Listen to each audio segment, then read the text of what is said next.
يخيل إلي أن أشياء تجري ها هنا وأود أن أعرف تفسيرها. أنا أسمع، فليقل أحدكما شيئا. الويل لنا، هذا ما جنيناه من إحساننا إليه. هل ترى كيف يراود زوجتك عن نفسها؟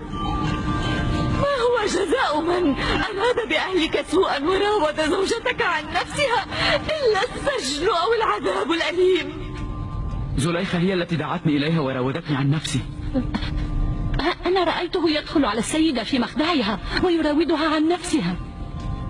يا عالي المقام، أعلم أنك سترد علي كل دليل أتيك به على براءتي. أنت سوف تنحاز رغما عنك إلى زوجك لكي تحفظ ماء وجهها أمام الناس، ولا أحد يجرؤ على أن يشهد ضد السيدة زليخة خشية أن تطاله شرارات غضبها فتزهق روحه ويصبح نسيا منسيا.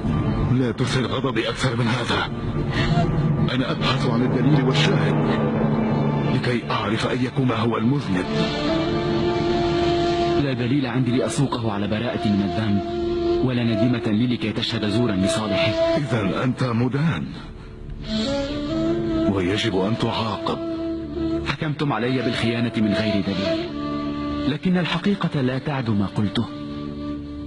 هي التي استدعتني إلى حجرتها وراودتني عن نفسي، وأنا لا شاهد عندي سوى الله ربي. أنت دخلت على زليخة في خلوتها، كلمة ما شهدت بذلك. الكل يعرف أن السيدة زليخة هي المذنبة، لكن لا أحد يجرؤ على الجهل بذلك. استدعي شاهدك ليحضر إلى هنا ويشهد لصالحك. إن الله ربي يرى مقام الساعة، ويعلم أنني يفترى علي، وما أعظمه من بلاء أن يتركني وحيدا. لا أخال أنك ستصدق كلمات هذا العبد.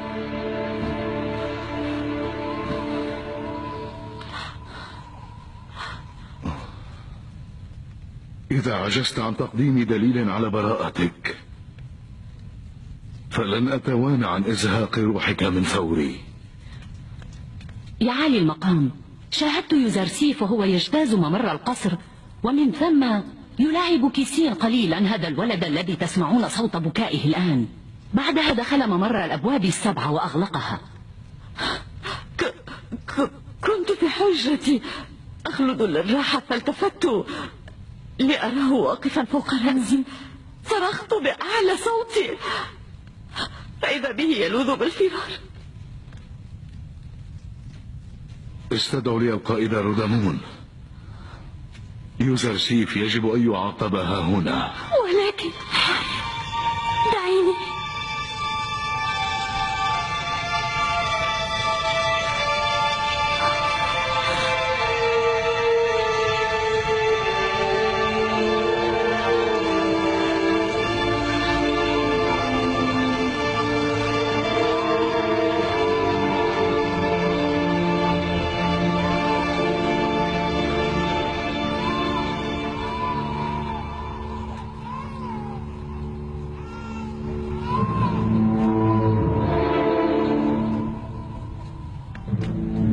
عندي من يشهد. أين هو؟ من هو الشاهد؟ استدعه ليحضر فورا. حتما سوف أستدعي شاهدا لا يعرفني ليكون لي نصيرا، ولا يعرف السيدة زليخة ليكون لها عدوا، ولن يتاح له أن يفقه لصالح من يشهد وعلى من يدعي، كما أنه من أنسباء السيدة زليخة ويفترض بشهادته أن تكون إلى صالحها هي. قل من هو، استدعيه فورا ليحضر عندنا قبل أن أقتص منك. شاهدي هو هذا الطفل الذي تسمعون صوت بكائه الآن. هل تحاول أن تسخر مني؟ أقسم عليك بالإحسان الذي أحسنته إلي أن تبعث ليؤتى بالولد إلى هنا لكي يشهد.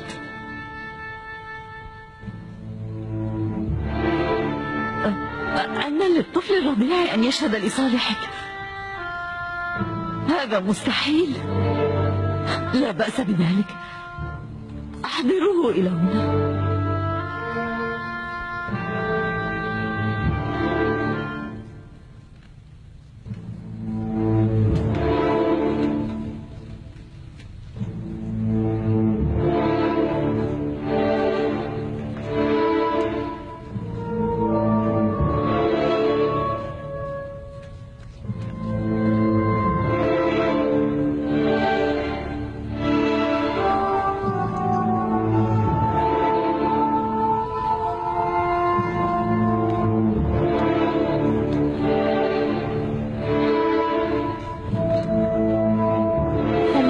عالي المقام بوتيفار. هذه ابنة عمتي سيتنيه، وهذا طفلها. قل لهما أن يشهدا. كيسين، اشهد بالحق. قل ما علمك إياه الله الأحد. هيا.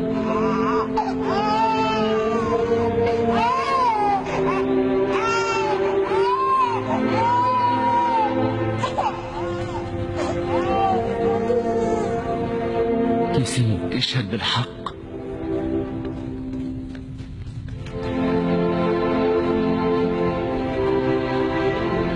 أمتثل لأمر الله الأحد وأردد كلماته.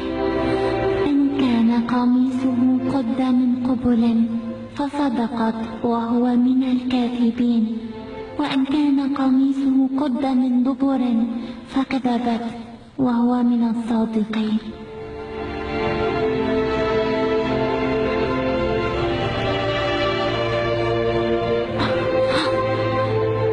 كيف نطقت يا عزيز أمك؟